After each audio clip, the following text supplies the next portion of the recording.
Existe nas nossas vidas. Por isso nos sentimos honrados e privilegiados por também estar na tua presença hoje, te entregando uma semente, nosso dízimo e nossa oferta de gratidão. Que o Senhor possa abençoar a vida do teu povo com toda a sorte de bênçãos. É a minha oração no nome do Pai, do Filho e do Espírito Santo de Deus. Você pode dizer amém. Glória a Deus, amém. Acho o barulho da chuvinha vai deixando a gente mais down, né? Mais down. Mas nós vamos up, para cima, amém? Para cima, adorando a Jesus. Você fica hoje, eu não vou deixar você sair daqui.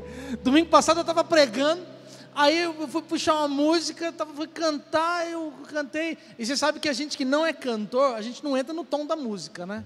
Porque tem um negócio. E aí eu fui puxando e o Osiel sempre me salva aqui, porque aí ele entra no tom, e aí eu ouço o tom e eu consigo achar. Aí eu cantando e não veio o tom, e eu escutando a música diferente, eu olhei para trás, cadê o Osiel? Tinha me deixado sozinho aqui, mas hoje ele fica ali. Eu não vou cantar, amém? Não vou cantar, só se Deus trouxer aqui a lembrança de alguma canção, mas aí a gente vai avançando, pregando a palavra do Senhor. Abra sua Bíblia num texto extremamente conhecido por todos nós, Salmo de número 23, Salmo de número 23, verso de número 1 ao verso de número 4, eu quero compartilhar uma porção da palavra do Senhor com você nessa noite. Salmo de número 23, verso 1 ao verso de número 4, se você puder, por favor, no telão, Cássia, se você puder colocar para mim a Almeida, eu te agradeço. Almeida Revista e Atualizada. Ela tem algumas particularidades. Na verdade, todas as Bíblias são a palavra de Deus, mas existem algumas particularidades nas traduções, porque o idioma português, ele é um idioma extremamente vasto. Nós temos uma quantidade de palavras gigantescas e às vezes mais de uma palavra para representar a mesma coisa. Mas quando a gente vem para o original da Bíblia, o hebraico ou o grego, a quantidade de palavras são menores e elas têm uma especificidade muito grande. Então um detalhe na palavra faz toda a diferença no texto. E esse Salmo de número 23 tem justamente essa particularidade. O Salmo de número 23, no verso de número 1, ele tem uma particularidade muito grande. Se você abriu sua Bíblia, acompanhe comigo aqui no telão. Salmo de número 23, o verso de número 1, diz o seguinte: o Senhor é o meu pastor e nada me faltará. O verso 2, vamos até o verso 4. Ele me faz repousar em pastos verdejantes, leva-me para junto das águas de descanso, refrigera minha alma, guia-me pelas veredas da justiça, por amor do seu nome. Ainda que eu ande pelo vale da sombra da morte, não temerei mal nenhum, porque tu estás comigo, o teu bordão e o teu cajado me consolam. Amém? O verso 1 tem uma particularidade muito importante. Porque o verso 1, nessa tradução que nós lemos, Almeida Revista e Atualizada, ele diz aquela expressão que todos nós conhecemos: o Senhor é o meu pastor e nada me faltará. Mas quando a gente lê a Nova Versão Internacional, ele traz uma outra tradução, e ele diz assim: olha, o Senhor é o meu pastor e de nada terei falta. E o original da palavra no grego, no hebraico, o contexto da palavra quer dizer: o Senhor é o meu pastor e Ele não me faltará. Pastor, mas tem diferença? O Senhor é meu pastor, nada me faltará. O Senhor é meu pastor e de nada eu terei falta. E o Senhor é meu pastor e Ele não me faltará. Não tem diferença se nós pensarmos exatamente naquilo que o salmista, que é Davi, quis dizer. Mas tem diferença na essência daquilo que ele pode produzir, daquilo que nós podemos compreender e receber nas nossas vidas nessa noite. E quando eu penso em Davi, que foi quem escreveu este texto, Davi foi um homem extraordinário. Não apenas por ter sido um grande rei, não apenas por ter sido um homem poderoso, não apenas por ter sido aquele que enfrentou Golias e aquele que se tornou um grande governante, um grande guerreiro. Davi é um homem extraordinário porque a sua maior virtude foi ter desenvolvido um relacionamento de intimidade profunda com Deus. É isso que faz de Davi um homem extraordinário. Não foram as suas conquistas, não foi a coroa, não foi o reino, não foi a vitória sobre o gigante. A maior virtude de Davi foi ter desenvolvido um relacionamento em profunda intimidade com o Senhor. E o relacionamento de Davi com Deus era tão profundo e extraordinário, que quando Deus escolhe ele por detrás das malhadas, quando ele estava escondido pastoreando a ovelha do seu pai Jessé, a Bíblia fala que Deus se refere a ele como o homem segundo o seu coração. E essa é a maior virtude de Davi, ter sido encontrado como um homem segundo o coração de Deus. E ter sido o homem segundo o coração de Deus se revela nas Escrituras. Se revela aí sim, na maneira como Deus usou a vida de Davi de forma tão poderosa no reino de Israel. Mas a maior característica, a maior clareza de que realmente Davi tinha uma vida de intimidade e de comunhão com Deus, não estão nos seus feitos, mas estão nos seus salmos. A intimidade e a comunhão de Davi, ela é revelada na maioria dos salmos contidos na Bíblia. A gente estima que Davi tenha escrito quase a metade dos 150 salmos. Aproximadamente 73 foram escritos por Davi. E todos os salmos que Davi escreveu têm uma profundidade não apenas poética, não apenas literária, mas tem a expressão de como Davi conhecia Deus. E como Davi revela a Deus nas mais maravilhosas características. E Davi sabe usar a escrita e o poema para expressar Deus de forma maravilhosa. Para Davi, Deus é a sombra do onipotente. Ele é o onipotente que promove uma sombra. Para Davi, Deus é aquele que tem uma asa que abriga. Para Davi, Deus é refúgio, é proteção, é fortaleza, é torre forte. Para Davi, Deus é escudo bem presente.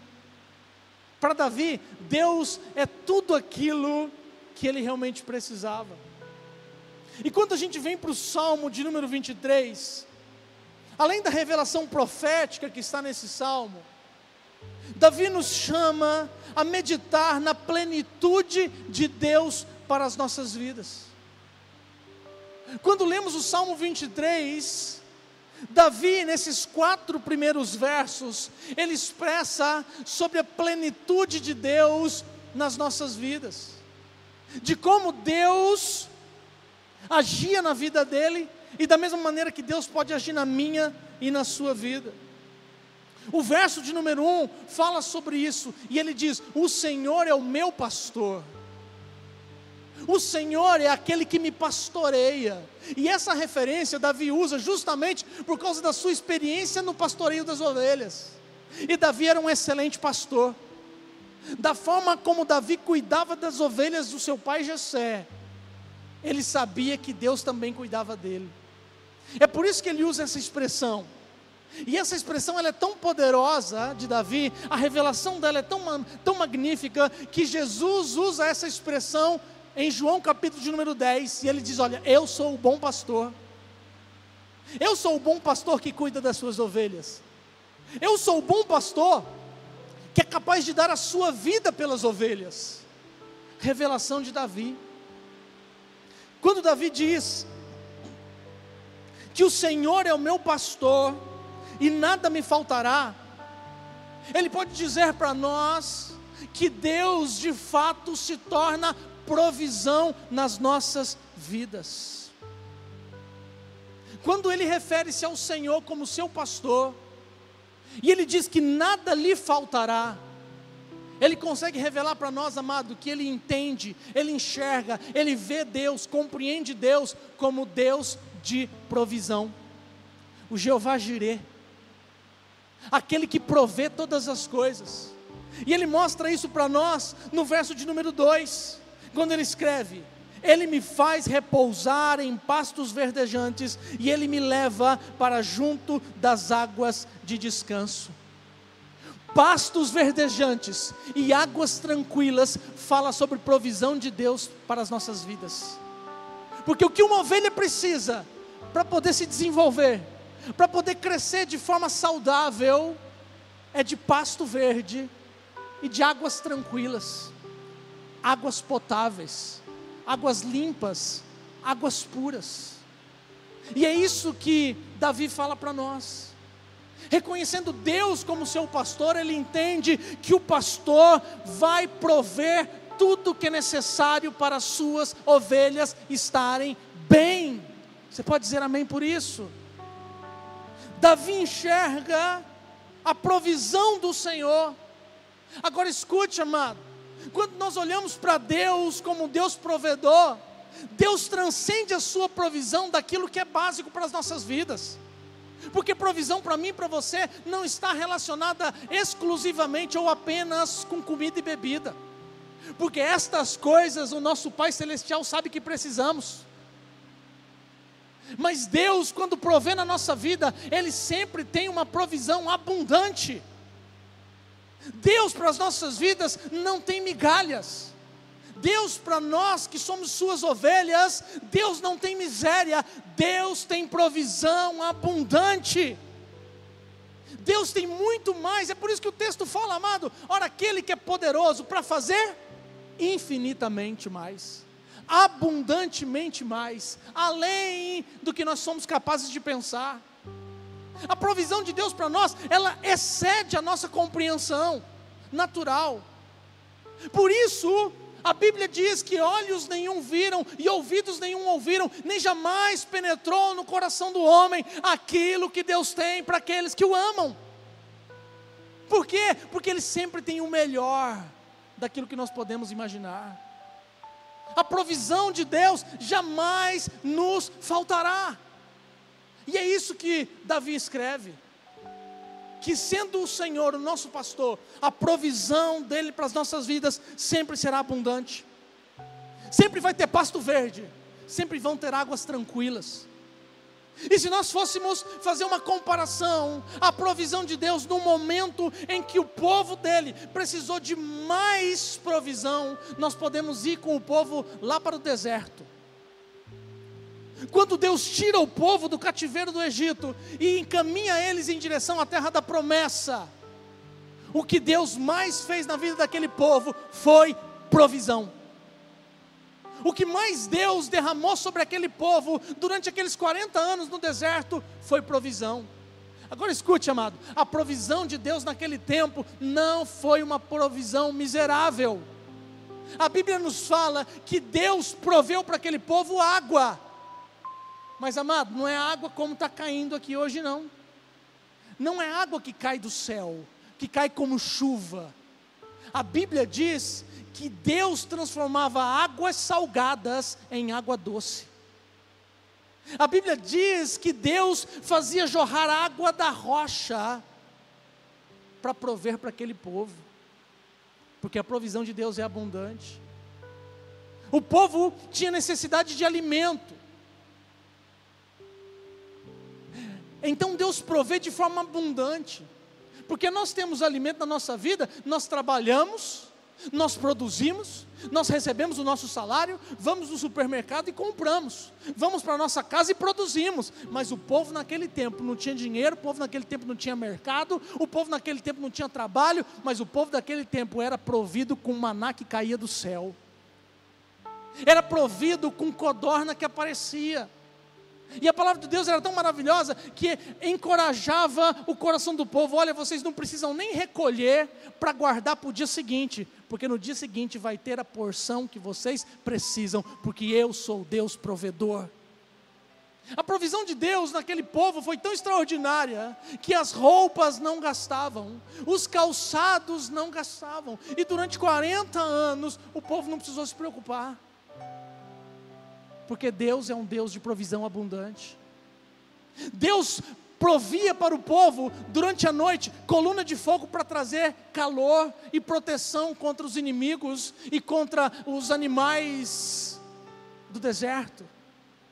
Deus provia naquele povo durante o dia uma nuvem no céu para guardá-los do calor excessivo e do sol, além de produzir direção para onde o povo precisava caminhar, porque é assim que a provisão de Deus é para as nossas vidas. Deus proveu para aquele povo durante 40 anos saúde. Deus proveu para aquele povo durante 40 anos vitória sobre os seus inimigos. a provisão do bom pastor para as nossas vidas sempre será abundante. Muito mais do que imaginamos. É isso que Davi diz.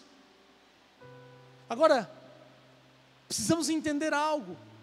Que receber provisão de Deus não significa necessariamente recebermos tudo aquilo que a gente quer, mas significa receber tudo aquilo que a gente precisa, para que o propósito de Deus se cumpra nas nossas vidas.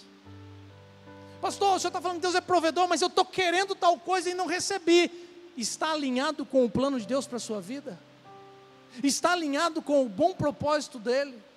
Porque se está alinhado com o bom propósito do Senhor, é uma questão de tempo, Ele vai prover sobre a sua vida. Louvado seja o nome de Jesus. Esse é o Deus da provisão.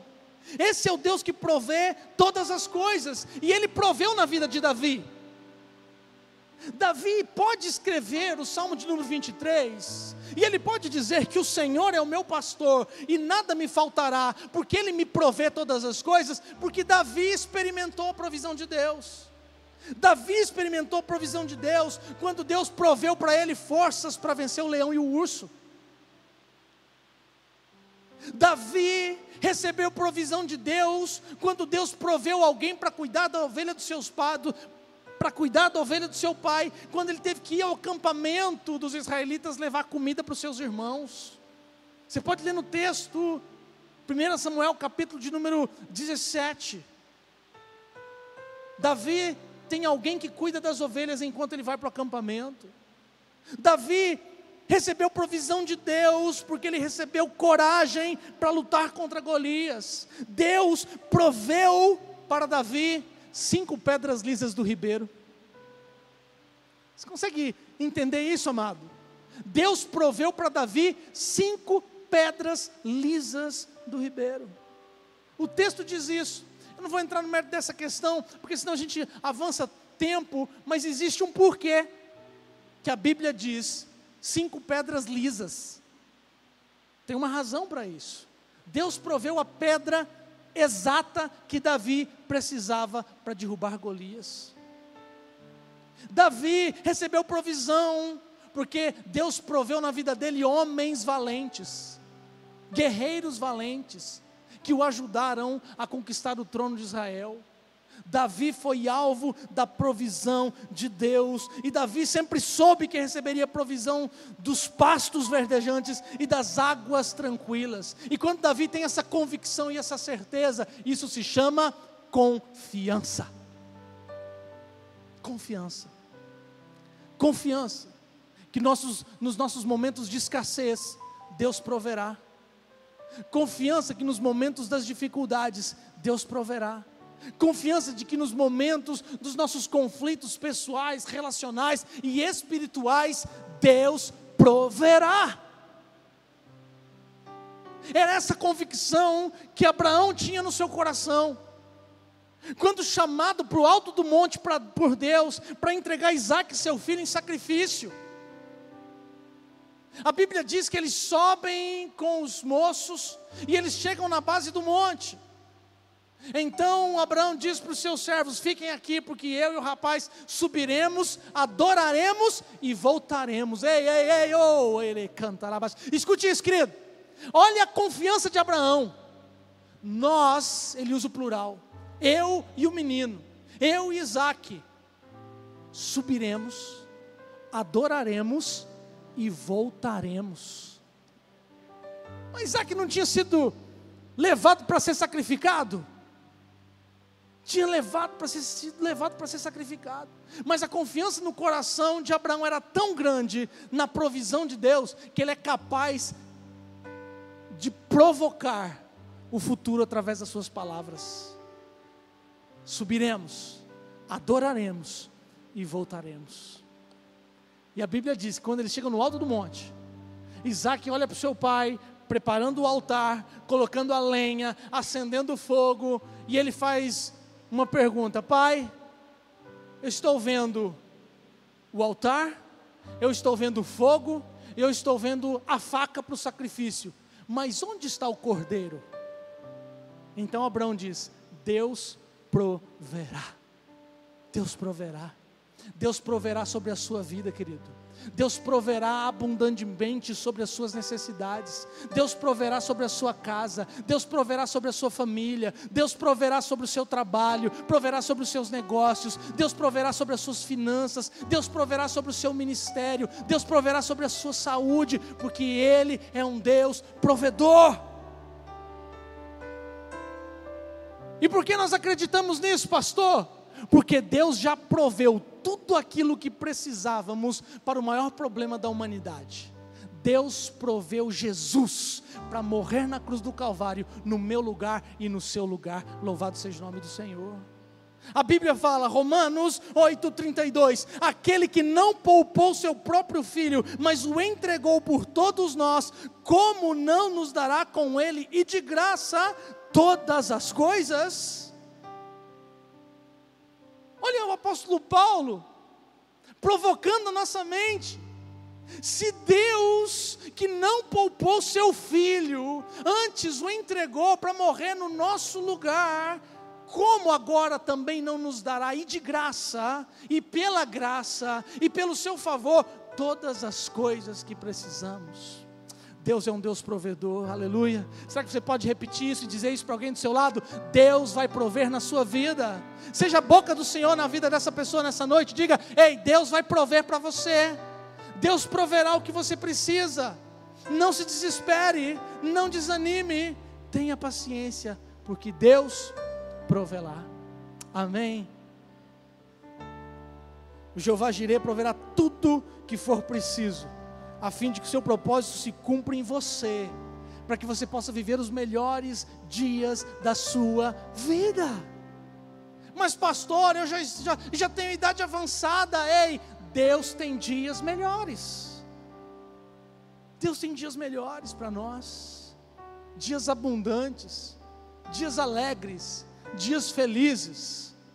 A nossa breve e passageira tribulação não se compara ao peso de glória que está sendo derramado e colocado sobre as nossas vidas. Você pode dizer amém por isso?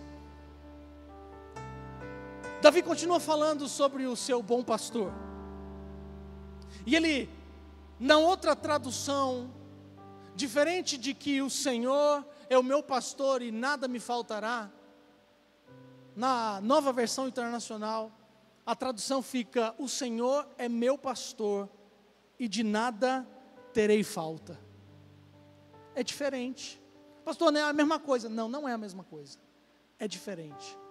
Porque enquanto o Senhor é o meu pastor e nada me faltará, fala sobre provisão, o Senhor é o meu pastor e de nada terei falta, fala de contentamento. Uou. O Senhor é meu pastor e nada me faltará, fala sobre provisão. Mas o Senhor é o meu pastor e de nada terei falta, fala sobre contentamento. É isso que Davi fala conosco, querido. Ele diz no Salmo 23, o verso de número 3, refrigera a minha alma, guia-me pelas veredas da justiça, por amor do seu nome. Uma alma refrigerada e uma alma guiada nos caminhos de justiça é uma alma satisfeita, uma alma em paz, é uma alma contente, uma alma refrigerada e guiada pelos caminhos da justiça, é uma alma contente, porque sabe que o justo juiz fará tudo aquilo que é necessário. Então nós podemos nos colocar em contentamento com aquilo que Deus coloca sobre as nossas vidas. Estar satisfeito com aquilo que Deus pode nos proporcionar. Agora, contentamento, querido, não é a mesma coisa que conformismo. Estar contente não é a mesma coisa que estar conformado. Contentado não é igual conformado. É uma diferença muito grande aqui. Estar contentado é estar satisfeito e feliz, ainda que recebamos algo simples. Enquanto estar conformado é ter que aguentar algo mesmo que eu não goste e que tenha custado caro. contentamento e conformismo são duas coisas diferentes. A alma refrigerada e a alma guiada pela justiça é uma alma contente. Não significa que é uma alma conformada. Porque aquele que se conforma é aquele que, olha, tá bom desse jeito mesmo. Mas a alma contente é a alma que se alegra com aquilo que recebeu. Às vezes a gente vê isso nos nossos filhos. Não sei quantos de vocês já tiveram essa experiência. Mas quando os nossos filhos são bem pequenos, e você dá um presente para ele fica mais contente com o papel de presente do que com o presente. Você já teve experiência como essa? Quem já teve essa experiência? Você dá um presente para o seu filho, e você está achando que seu filho vai vibrar, é o máximo, porque é o presente que você escolheu para ele. Porque a gente escolhe para os nossos filhos baseado nas nossas expectativas, não na expectativa deles. Mas aí, você dá o presente para a criança, ele interte com o papel, não é nem com o presente. E ele fica ali com o papel, com o embrulho. Sabe o que é isso, querido? É contentamento. Porque a criança, com o seu coração puro, ela fica satisfeita e alegre com as coisas mais simples que o pai coloca sobre a sua vida. Em contrapartida, depois que o tempo passa e que os nossos filhos vão ficando seletivos, às vezes você gasta uma fortuna num presente, e você dá para ele, e ele olha assim, obrigado. Sabe aquele obrigado que dá nem ânimo? É assim que funciona, amado.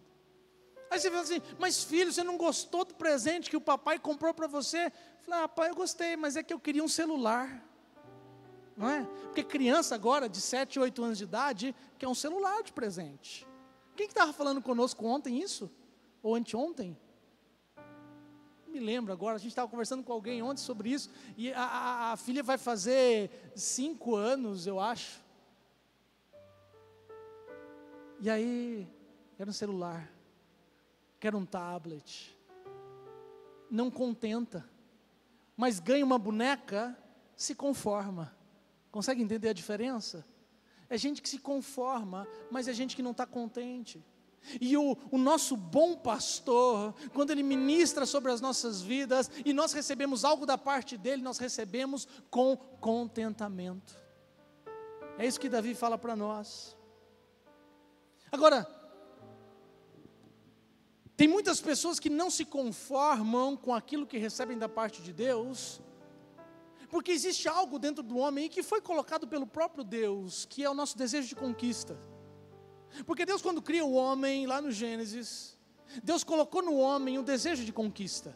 Porque Ele fala assim, olha, sujeite todas as coisas e domine sobre todas as coisas. E Deus colocou em nós essa essência, do desejo de conquistar, do desejo de avançar, do desejo de ter mais e ter o melhor. E não tem problema nisso, porque é algo que Deus colocou em nós. O problema existe porque o pecado, e sempre é o pecado, amado, a gente sempre vai ter que voltar lá no Éden. O pecado distorce a essência de Deus em nós. O pecado nos estraga. E quando o pecado distorce o desejo de conquista, que é algo bom, ele transforma o desejo de conquista em cobiça. E quando o desejo de conquista, que é algo bom, é transformado em cobiça, nós arrumamos problema para a vida. Por quê? Porque a cobiça não nos deixa estar contentes. Porque aquele que tem um desejo de conquista, que é a essência de Deus no seu coração, e ele conquista um carro, uma moto, vamos lá, conquista uma moto, conseguiu pagar o consórcio, saiu lá na pedra, porque não tinha dinheiro para dar no lance, mas ele saiu na pedra, mas se o desejo de conquista dele é um desejo puro, ele recebe aquela motocicleta e ele fica satisfeito, ele fica contente. Agora tem gente que tem dinheiro e vai lá e compra a motocicleta mais cara da loja, o último modelo, aí ele compra, aí ele apresenta para as pessoas. No dia seguinte, chega uma pessoa com uma motocicleta maior, melhor, de outra marca e mais cara. Ele olha para aquela motocicleta e ele cobiça. E aí agora que ele tem, já não satisfaz mais o seu coração. E ele quer outra. Ele não quer outra porque ele precisa de outra. ele quer outra porque ele cobiça aquilo que não é dele. Essa é a diferença. O pecado transforma o desejo de conquista em cobiça, e isso vai nos estragando. O que fez com que a serpente, o Satanás, iludisse a mulher e o homem no jardim foi a cobiça. E ele inseriu isso no nosso coração. A cobiça não nos deixa estar satisfeitos com aquilo que conquistamos e nem com aquilo que Deus proporciona para as nossas vidas. Rouba de nós o contentamento. E foi numa situação como essa que Davi quase perdeu todas as coisas. Davi, que sabia que Deus provia para a sua vida, e era um homem que estava satisfeito e que reconhecia as bênçãos de Deus sobre si, que é capaz de escrever: que darei eu ao Senhor por causa de todos os seus benefícios que Ele tem comigo, para comigo, que estava satisfeito, que estava pleno. A Bíblia diz que um dia ele cobiçou algo que não era seu, uma mulher. E quando ele cobiça aquela mulher que não era sua, e que ele dá um jeito de tê-la para si, e que ele por causa disso trama um assassinato, ele coloca em risco toda a sua vida. Ele achava que as ações que ele tinha tomado para que Urias, que era o esposo de Betseba, fosse tirado do jogo, ele acreditava que ia ficar escondido, mas nada passa despercebido aos olhos do Senhor. Então, passado um determinado tempo, Deus envia um profeta chamado Natã. 1 Samuel, capítulo de número 12, Natã usa uma história, uma ilustração, para provocar o coração de Davi. E quando Davi ouve a história que Natã conta, o seu coração se enche de raiva e de ira. E ele diz: olha, a pessoa que cometeu este crime, porque era a história que envolvia duas famílias, uma rica e uma pobre, e uma novilha. Davi fala assim: olha, a pessoa que cometeu esse crime tem que morrer, tem que pagar com a própria vida. Então Natã vira para ele: você é essa pessoa, Davi. Foi você que cobiçou o que não era seu, que tomou para você uma esposa, uma mulher que não era sua. O problema foi você que tentou criar uma estratégia, uma situação de tirar o marido dela da cena. E por causa disso agora Deus vai acertar as contas com você. E aí o profeta Natã usa uma expressão que é o próprio Deus falando na boca do profeta. Ele diz assim: olha, Davi, não fui eu que te tirei da sua casa. Eu não te dei um trono, eu não te dei um reino, eu não te dei tesouros, eu não te dei vitórias, eu não te dei mulheres, eu não te dei tudo aquilo que você precisava. Ei, Davi, deixa eu dizer algo mais para você: se nada disso estivesse te satisfazendo, eu poderia te dar muito mais. Porque é assim que o nosso Deus trata conosco. Só que o que Deus espera de mim e de você, à medida em que Ele derrama sobre nós algo, é contentamento, é satisfação. Porque se entendermos que quando recebemos algo da parte de Deus, o nosso coração se satisfaz, nós estamos prontos para que Ele nos dê mais.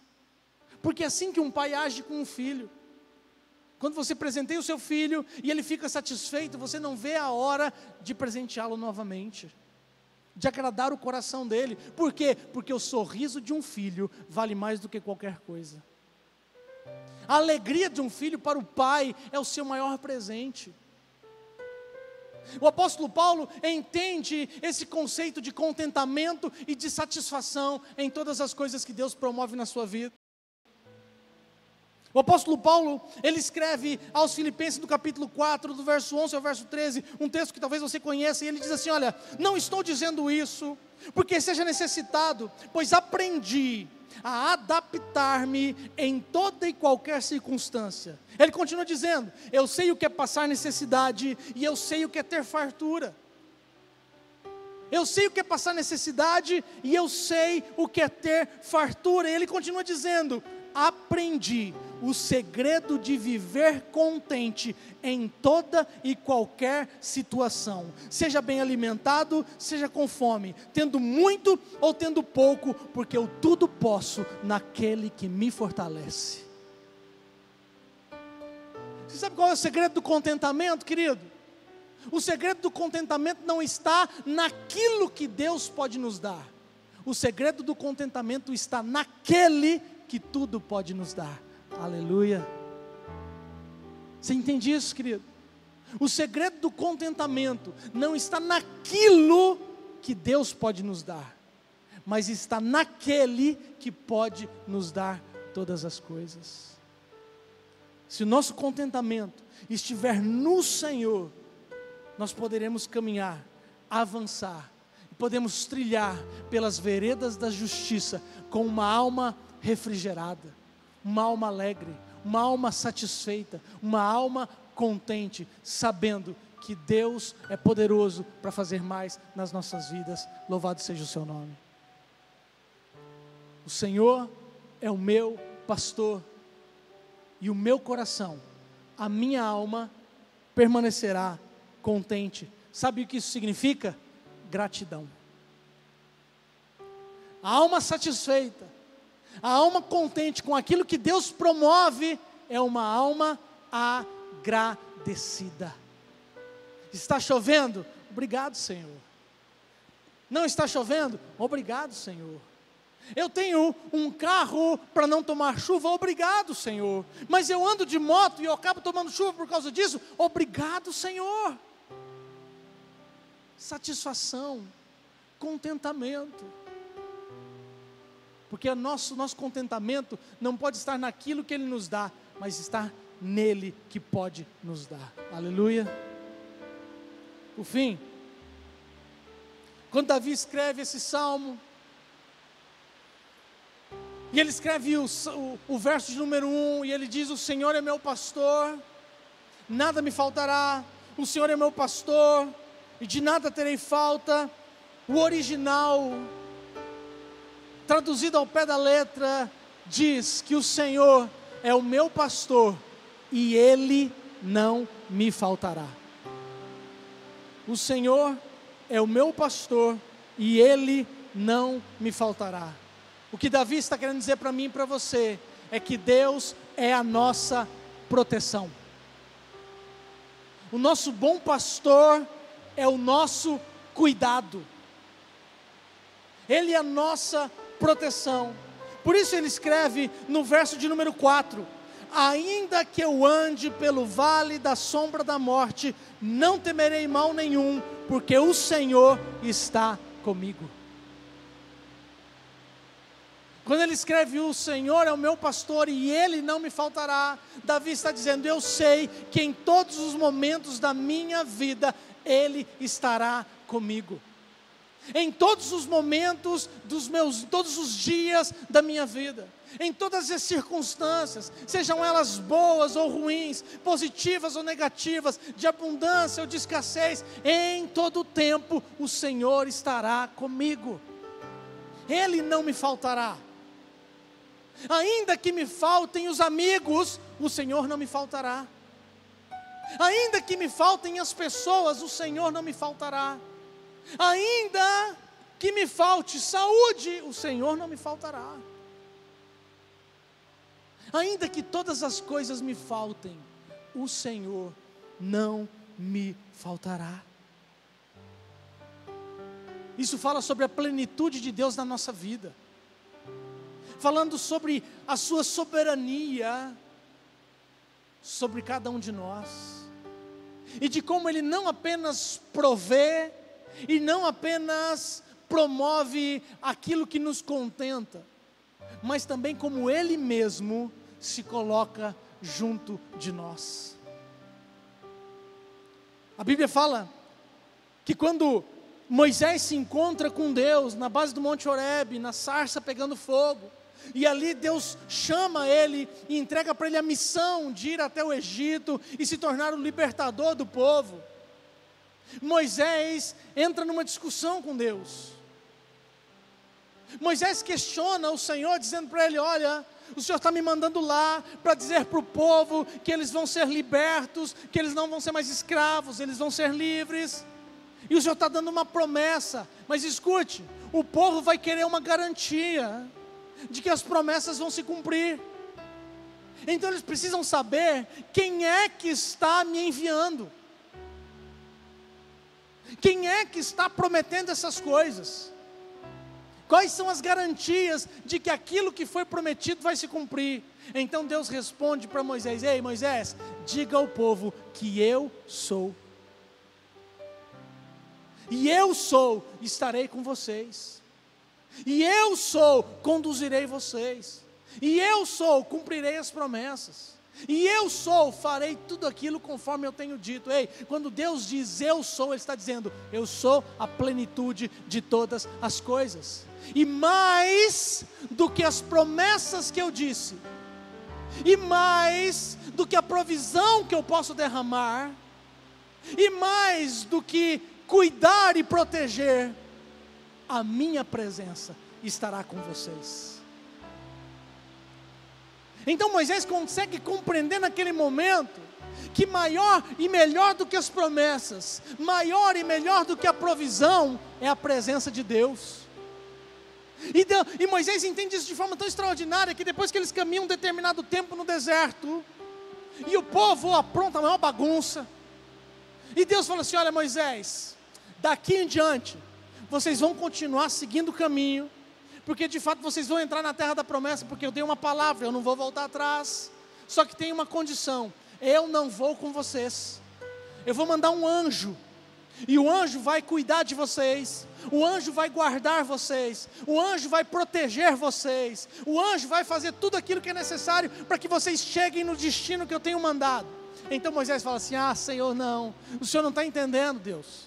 Escuta, nós não queremos anjo, nós não queremos a proteção do anjo, nós não queremos o cuidado do anjo, nós não queremos a provisão do anjo, nós queremos é a tua presença. Então Senhor, não nos faça sair daqui se o Senhor não for conosco, porque a sua presença é mais importante do que as suas promessas, a sua presença é mais importante do que a sua provisão, a sua promessa é mais importante do que os seus milagres, a sua presença é mais importante do que a presença do anjo, a presença do Senhor. Davi sabia que Deus era mais importante do que as suas promessas, do que a sua provisão, do que a sua alma estar contente. O Senhor era o seu pastor e Ele jamais faltaria. O Senhor não nos faltará, porque está conosco todo o tempo, nos guardando, protegendo e abençoando.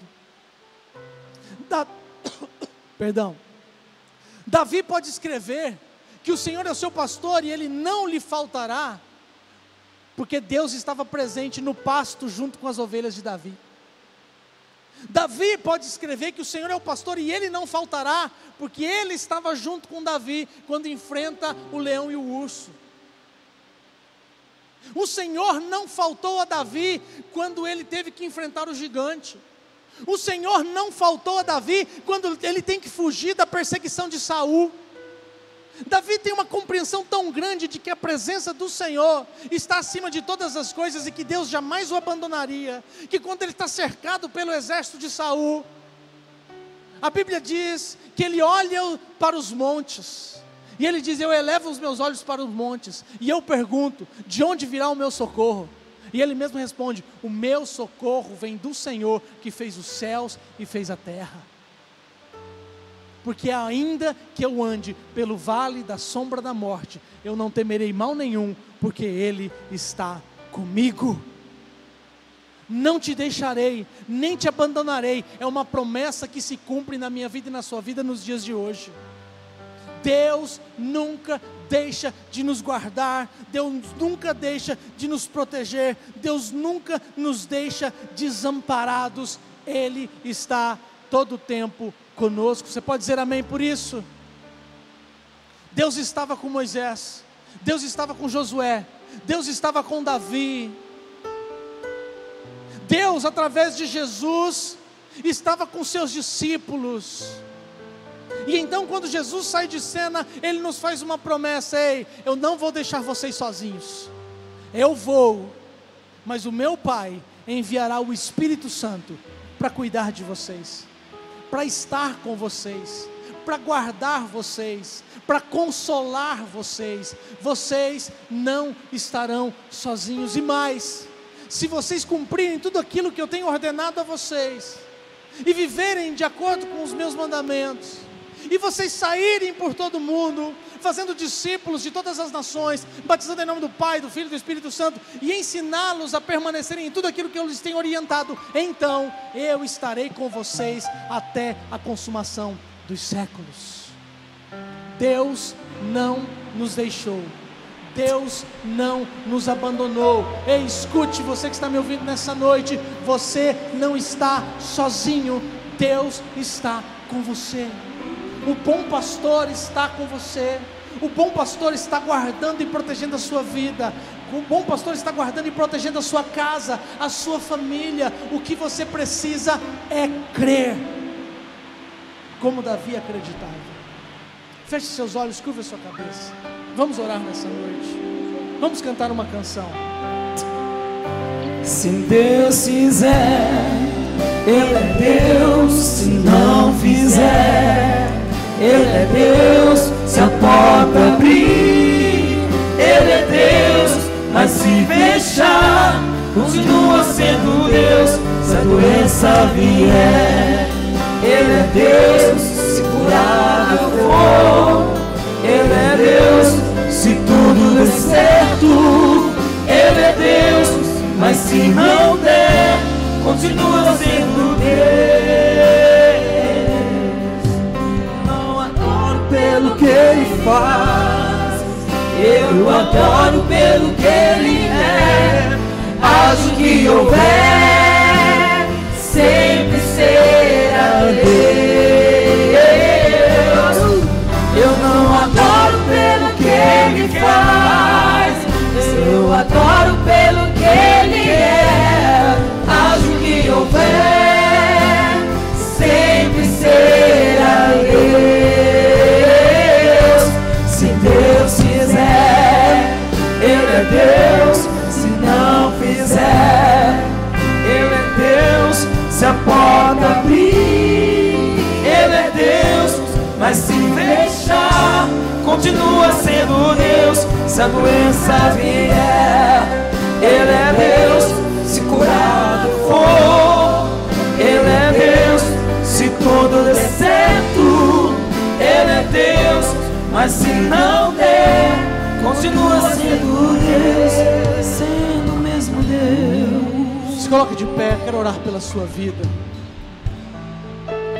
Deus continua sendo Deus, querido. Ele continua sendo o bom pastor. Ele continua sendo aquele que provê para a vida das suas ovelhas. Ele continua sendo o bom pastor que cuida nos mínimos detalhes para que haja contentamento e satisfação no seu coração. Ele continua sendo o bom pastor que não te deixa e nem te desampara. Ele é Deus. Feche os seus olhos, curva a sua cabeça. Pai, nós somos gratos ao Senhor nessa noite. Nós te agradecemos, Deus, porque através da tua palavra, através, Deus, deste poema de Davi, nós podemos ter um pouco mais de compreensão a respeito de como o Senhor trabalha nas nossas vidas. Que nosso coração possa estar sendo fortalecido, que possamos, Deus, realmente compreender que o Senhor, na posição do bom pastor sobre as nossas vidas, provê tudo o que precisamos para uma vida abundante, para uma vida plena, para uma vida feliz. O Senhor promove tudo o que precisamos nas áreas da nossa vida, seja emocional, espiritual, familiar. O Senhor promove tudo o que precisamos para que tenhamos contentamento, satisfação, para que, Deus, o espírito de cobiça não esteja no nosso coração. Sim, Deus, nós desejamos crescer, desejamos avançar, desejamos conquistar, mas não com cobiça, não aquilo que não nos pertence, não aquilo que o Senhor não tem para nós. Deus nos ensina a ter contentamento e gratidão com aquilo que o Senhor produz nas nossas vidas. E acima de tudo, Pai, que a Tua presença maravilhosa presença, jamais deixe de estar conosco. Que possamos todos os dias senti-lo, que possamos todos os dias falar com o Senhor, que possamos todos os dias, através do Teu Espírito, sermos confortados, consolados, aconselhados, dirigidos, ensinados, instruídos, direcionados nos Teus caminhos, para viver os Teus propósitos. Ah, Deus, no nome do Teu Filho amado Jesus, nos ensina a nos colocar debaixo dos Teus cuidados, como ovelhas que têm um bom pastor. Abençoa o Teu povo nessa noite, com toda a sorte de bênçãos. É a minha oração, no nome do Pai, do Filho e do Espírito Santo de Deus. Você pode dizer amém e aplaudir forte o nome de Jesus. Aleluia.